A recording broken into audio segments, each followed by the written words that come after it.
Sissel and Verse, and today I'm going to be doing primarily a library haul, but there's also some other items mixed in the pile. So this is the first haul I've done on my channel since my library's opened up Grab and Go.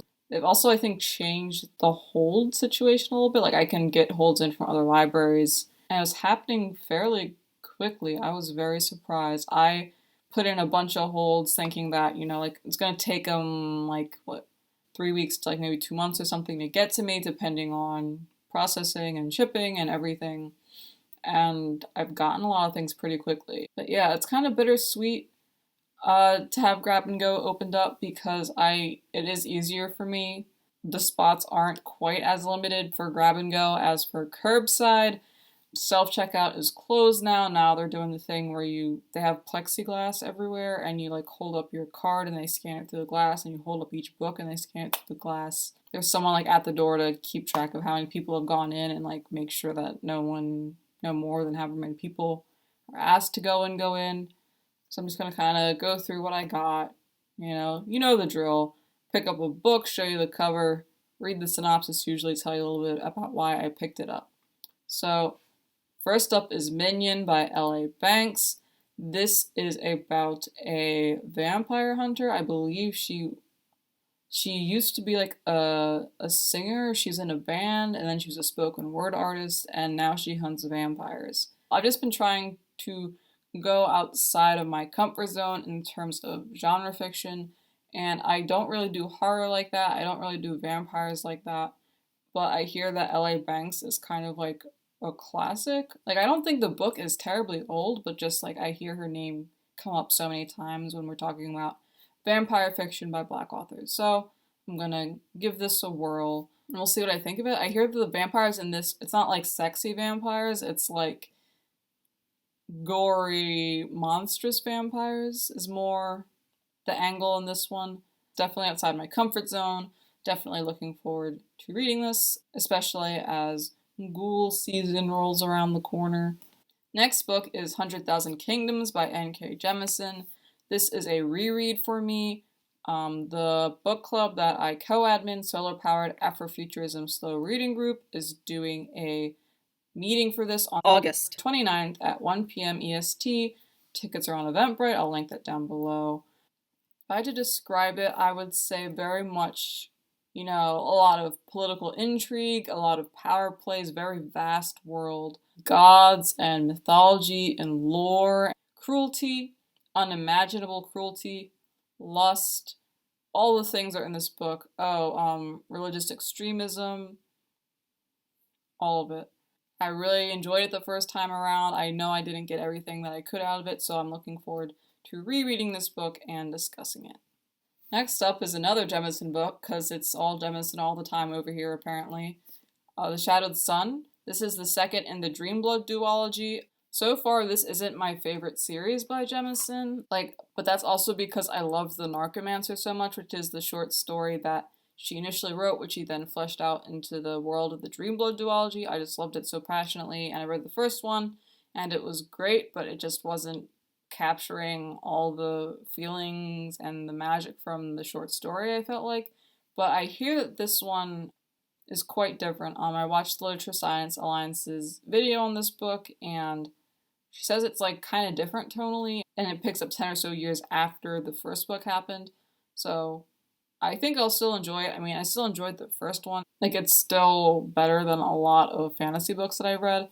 I'm just hoping to love this book so passionately. It's not a fair standard to hold a Booktube, but Jemisin has been so consistent in delivering that to me.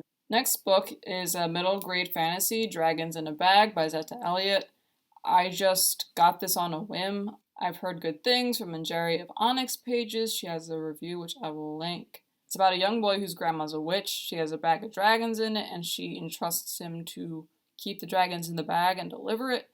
And that is obviously more easily said than done. Mishaps ensue, and he has to recapture the dragons. I just wanted something easy to read. Even though I'm reading a lot better than I was at the beginning of quarantine, I still feel like my reading speed isn't up to what it used to be. I'm pumping through arcs and stuff, and that's great. That's what I wanted to be doing. But I am looking for a little bit of a rest, looking for a little bit of a reprieve. So I'm hoping this is going to be like the fun, airy fantasy that will give me a bit of a rest. Next up is Mirage by Sumaya Daoud. This is a sci-fi series based on Moroccan culture. It's about a cruel empire where the emperors are doing what emperors are doing, subjugating, looting, tithing, the usual. And, one unlucky girl who lives on the sort of the outskirts of the empire is snatched up one day to be the body double for the reigning princess. And it's about the main character trying to just survive and get through this so that she can hopefully see her family again one day. I was excited for this because I haven't read any spec fic set in like Morocco or a Moroccan-based world. Oh, and this is a young adult one. Next book is The New Moon's Arms by the one, the only, the illustrious Nello Hopkinson. This I'm going to read the dust jacket for. So it says, Calamity, originally christened Chastity, is confronting two of life's biggest dramas. First is the death of her father, a rigid, principled man who rejected a pregnant Calamity when she was 16 years old. Contrary as the ties around her Caribbean island home, and still angry about the indignities of the past, Calamity tended the old man in his last years, only to finally become the orphan she'd always felt like. The second drama, she's starting menopause, and with this change of life comes the return of a special gift she has not felt since her childhood. She can find lost things. Now, after a little tingling in the hands and a hot flash, objects suddenly appear out of nowhere.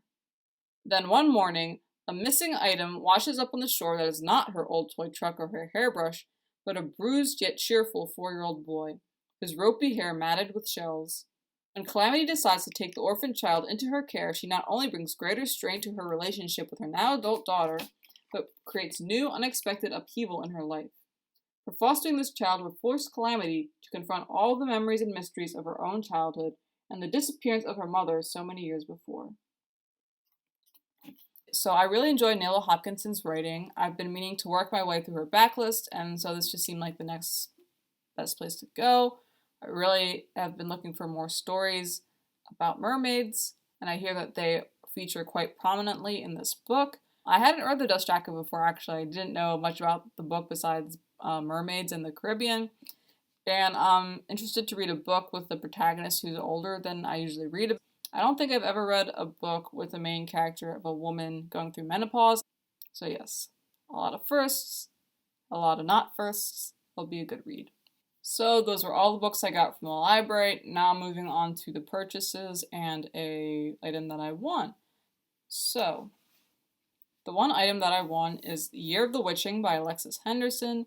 So an author, Chinelo Chidebe, was running a Twitter giveaway, and I won a copy.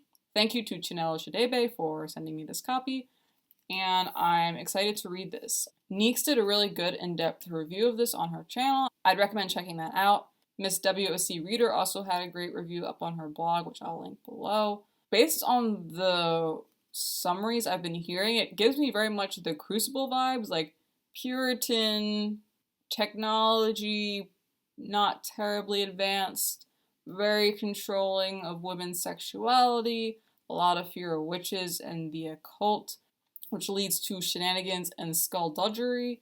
And from what I've been hearing, the protagonist is black and mixed. I'll read from the dust jacket. It says, born on the fringes of Bethel, Emmanuel does her best to obey the church and follow holy protocol. For it was in Bethel that the first prophet pursued and killed 4 powerful witches and so cleansed the land. Then a chance encounter lures her into the dark wood that surrounds Bethel. It is a forbidden place, haunted by the spirits of the witches who bestow an extraordinary gift on Emmanuel, the diary of her dead mother. Fascinated by and fearful of the secrets the diary reveals, Emmanuel begins to understand why her mother once consorted with witches. And as the truth about the prophets and their history is revealed, so Emmanuel understands what must be done, for the real threat to Bethel is its own darkness. So I basically heard great things. This cover's nice. You can see it's like a burning sigil, and you can see the embers in it and the smoke coming up from it, and the letters in the title are also sort of distorted as if they've been burned. And the burning motif continues in the letters on the side and in these black flecks of burn looking paper on the back. I'm excited to dig in. Okay, so now these are like the actual purchases. I purchased Manifest, a poetry chapbook by Therese Mason Pierre. It's a speculative poetry chapbook. I had sort of heard about this floating around on the interwebs. I followed Therese Mason Pierre for her book looks, which are great. I'd recommend following her Twitter for that. What really sealed the deal was that Jerry of Onyx Pages conducted an interview with her, and it just reminded me that I'd had this sitting in my cart and I should just, send the money and get the book already. I'll link the interview in the description box for those who are interested. I didn't really know what a chapbook was. I don't really buy poetry like that. I don't think I've ever bought a zine. So I didn't realize that a chapbook is like this floppy pamphlet looking thing. But the cover is really nice. Like, I'd seen it online, obviously, and I thought it was pretty then, but there's something about having it in person. Like, I feel like it's referencing something, but I don't quite know the source material. Like, the rays of light around her head kind of give me sort of like, the religious halos that they did in old-timey, like, medieval Christian paintings. But also, like, this bit up here looks kind of like a flag, but maybe it's not. I just don't know, but it is very pretty. I really like the shade of yellow that they used, almost like a mustard. So this will be a quick read, and I'm looking forward to it. So the last items are my comics that I got from Amalgam Comics. I'm on the same issues that I've been subscribed to. If you've been watching my videos for a bit, you've probably seen my pull list and how it's changed over time. But I'm continuing with Far Sector by N.K. Jemisin with the art by Jamal Campbell. I have issues 4, issue 5, and then issue 6. This cover is cool. It's giving me retro feel. It's kind of flat and like the coloring's distorted a little. It's interesting. Far Sector is about a Green Lantern who is based on sort of like this frontier planet, basically. She's the only one there. It's a world where the people don't have emotions, so they don't really have a whole lot of violent crime, and violent crime has started popping off again, and she's trying to help them figure out what's going on. The last issue ended on a really big standoff. It'll be interesting to see how she gets out of it or how she deals with the aftermath, because I think it'll be like an allegiance shifting event. Then I have issue 3 of BB Free, written by Gabby Rivera, art by Royal Dunlap. This is about a group of teenagers living in post-apocalyptic Florida. For some reason, a disease happened that killed off all the rich people, and climate change happened, so things are really different here. This is a world where there's sort of supernatural occurrences. People have gators as pets, which I guess happens in our world too. The gators seem a bit more intelligent in this world from what I've seen, but it's only issue 3. It could have been a fluke. And teenagers have this thing called the Freedom 15, where they just kind of go off and wander the world and have fun. The main character, Bibi, is off on her Freedom 15 with her best friend, Shalita. And where I left off, they had just left for it, so I guess now we're going to see more of like what they're actually doing. And then last items, 2 issues of House of Whispers. It's by Nella Hopkinson and Dan Waters, and then the art is by Domo Stanton, Zach Atkinson, and Matthew Dow Smith. So I'm sort of nearing the end of the series. This is only a 22 issue series, if I remember correctly. This is part of a greater multiverse. It's in the Sandman universe, so I don't think it's going to be like a neat ending. I think they're going to try and get me to buy more of the comics, which I don't plan on doing. So I hope that the ending is satisfying whenever we get to it for this series. So this is issue 19, and this is issue 20.